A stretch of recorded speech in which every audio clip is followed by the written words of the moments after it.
Welcome back to my new another mini blog. Papiya's ডায়েরিতে অনেক অনেক শুভেচ্ছা সকলকে।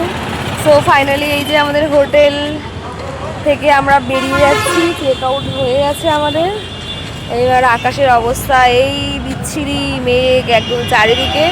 এই যে আমরা বেরিয়ে পড়েছি সবাই এখানে, একজনা সাইন করছে। এখন জানি না, আমাদের ট্রেন তো মনে হচ্ছে লেট, সবে ট্রেনটা এনজিপি থেকে ছেড়েছে। জানি না 3:30টায় ট্রেনের টাইম ছিল, 6টায় আসবে না 7টায় আসবে, কখন বাড়ি পৌঁছবে জানি না।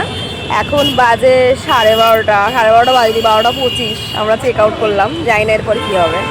আমরা প্রায় বেরিয়ে পড়ি ওই 12:20-25 নাগাদ। 11টায় চেক আউট থাকলেও আমরা 1.5 ঘন্টা পরেই একটু বেরোই, কারণ যেহেতু ট্রেন লেটের মেসেজ চলে আসে আমাদের কাছে, আর আমরা ভাবি তাড়াতাড়ি বেরিয়ে বা কী করবো, বাট এখানেই বা কতক্ষণ ওয়েট করব, যেহেতু সব চেক আউট হয়ে গেছে। তাই আমরা ধীরে সুস্থে আস্তে আস্তে বেরিয়ে পড়ি। এই যে মা তারার গেট আমরা পার করে ক্রস করছি, যাচ্ছি ঠিক আছে, কিন্তু ভেতরে ভেতরে ভীষণ টেনশন যে 3:30টার ট্রেন যদি 6টায় আসে, বাড়ি পৌঁছাতে পৌঁছাতে 10টা-11টা বেজে যাবে, কালকে আবার অফিস, এই সমস্ত ভাবতে ভাবতেই যাচ্ছিলাম। আর যেহেতু হোটেল থেকে স্টেশনটা বিশেষ দূরও নয়, তাই আমরা কিন্তু বেশিক্ষণ আমাদের সময়ও লাগেনি। মোটামুটি প্রায় আমরা ওই 1টার মধ্যে আমরা পৌঁছে যাই, 12:58 মানে 1টার মধ্যেই আমরা পৌঁছে যাই হচ্ছে স্টেশনে। এই হলো তারাপীঠ স্টেশনের বাইরেটা, দেখতেই পাচ্ছ প্রচণ্ড রোদ পুরো, আর মারাত্মক গরম, জাস্ট বাইরে দাঁড়ানোই যাচ্ছে না। তো আমরা যেটা ভেবেছিলাম ভেতরে এসি ওয়েটিং রুম নিয়ে আমরা ওখানে ওয়েট করব, বাট ভেতরে গিয়ে দেখলাম এসি ওয়েটিং রুম পুরো বুকড, সবাই বসে আছে, কারণ সবারই তো ট্রেন লেট, সবাই এই হলদিবাড়ির ফুল প্যাসেঞ্জার এখানে বসে।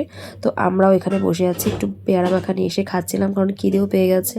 ঘামতে ঘামতে এই সমস্ত খাচ্ছি, পেয়ারা মাখা খাচ্ছি, বসে বসে আছি। আর বারবার শুভ গিয়ে ভিতরে চেক করছে যে কোনো যদি সিট খালি হয়, কেউ যদি বাইরে বেরোই অ্যাটলিস্ট এসি রুম থেকে, তাহলে অ্যাটলিস্ট আমরা ভেতরে গিয়ে একটু বসতে পারি, কারণ সবার ভীষণ কষ্ট হচ্ছে। আর ভিতরে গিয়ে যে স্টোরিটা আমরা দেখলাম, প্রত্যেকটা জায়গায় এখানে 4টে করে লোক, 5টা করে লোক বসে আছে, কিন্তু ওখানে ওনার প্রবলেম হচ্ছে উনি কিছুতেই এতগুলো মানুষ দাঁড়িয়ে আছে বসতে দেবে না। এই যে প্রবলেম, এত মানুষ দাঁড়িয়ে আছে, আর্গুমেন্টস করছে, ব্যাগ নিয়ে শুয়ে পড়বে, দ্য প্রবলেম।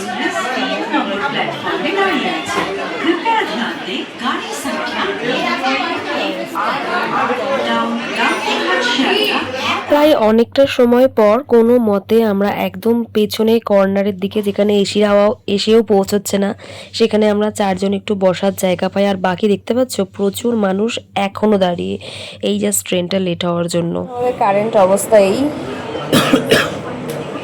3:30 ট্রেন লেটে চলছে, এখনও প্রায় দেখাচ্ছে যে এখন বাজে কটা, এখন বাজে 5:05, মানে 4:55। আমাদের ট্রেন আসবে হচ্ছে 7:52 কি 8টায়, 3:30 ট্রেন। এতক্ষণ আমরা 1 ঘন্টা এগিয়ে যাওয়ার কথা, বোলপুর ক্রস করে যাওয়ার কথা। সেখানে সবার অবস্থা এই যে এসি ওয়েটিং রুমে ওয়েট করছি, যেখানে আরেকজনা। লাগাও, তোমার কি অবস্থা বলো, তোমার কি অবস্থা বলো। ওয়েটিং রুমে এনজয় করছে, বলছে নাকি এনজয় করছে। তোমার কি অবস্থা, তোমার বক্তব্য আছে, কোনো বক্তব্য আছে? আর কি বলবো, গাড়ি নিয়ে এখন বসে আছি, কখন বাড়ি যাবো ঠিকও ট্রেনের ঠিকানা নেই। যেখানে 7টায় বাড়ি ঢোকার কথা, সেখানে ট্রেনই ঢুকবে 1টায়, আমরা বাড়ি পৌঁছবো আজকে 12টায়। 12টা হবে না, 1টা হবে না, 2টো হবে, কোনো ঠিক ঠিকানা নেই, কিছু করারও নেই। তোমার বক্তব্য বলো এবার। আমার বক্তব্য কিছু নেই, না কিছু আছে, বলতে হবে, থাকলে বলতে পারো। বলতে হবে, বলো বক্তব্য। আমার বক্তব্য, আমার ভোরবেলা উঠে হবে, নন্দবাড়ি থেকে বাড়ি যেতে হবে, আমি কলকাতা থেকে মনে করছি বাড়ি যাবো। আচ্ছা, যে ওটা তোমার কিছু বক্তব্য আছে? ও তো এনজয় করছে বলে এই লেটটা।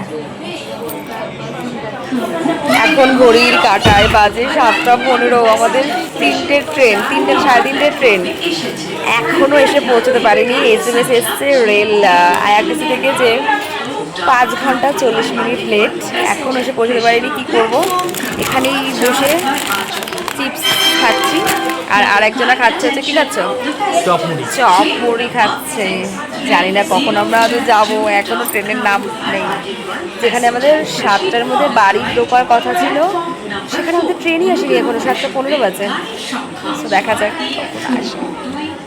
ঘড়ির কাঁটায় 9:02 আর আমাদের এইমাত্র জাস্ট অ্যানাউন্সমেন্ট হলো যে হলদিবাড়ি আসছে, ফাইনালি হলদিবাড়ি আসছে। এখন ঘড়ির কাঁটায় 9:09। ফাইনালি আমাদের ট্রেন, যেটা 3:30-এ আসার কথা ছিল হলদিবাড়ি, সেটা আমাদের কাছে এসে পৌঁছলো 9:04 না, তাই তো মা? 9:04 আমাদের কাছে ট্রেনটা এসে পৌঁছালো। এখন 9:09 ট্রেন ছেড়েছে ফাইনালি। আমরা মনে হয় বাড়ি ঢুকবো মানে ট্রেন ঢুকবে কলকাতাতে রাত 1টা, তারপর বাড়ি ঢুকতে 1:30। কালকে আবার মর্নিংয়ে অফিস। আমরা জানি না কি করব। মায়ের অবস্থাও পুরো খারাপ। বলো, কিছু বলবে আর? অবস্থা খুব খারাপ, আমার অবস্থা খুব খারাপ, আর ভালো লাগছে না। এবার বাড়ি যাওয়ার অপেক্ষা হয়েছে, বাকি দুজন ওইখানে বসে আছে।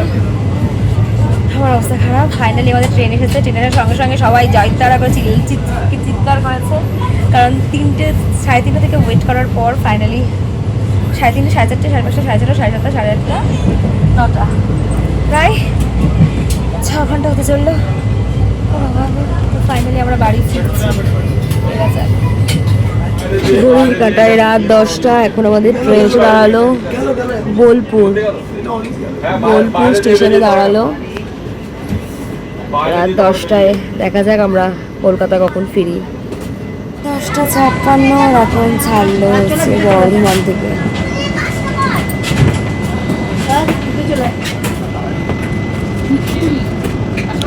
ঘড়ির কাঁটায় 10:56 আর আমাদের ট্রেন এখন ছাড়লো বর্ধমান থেকে।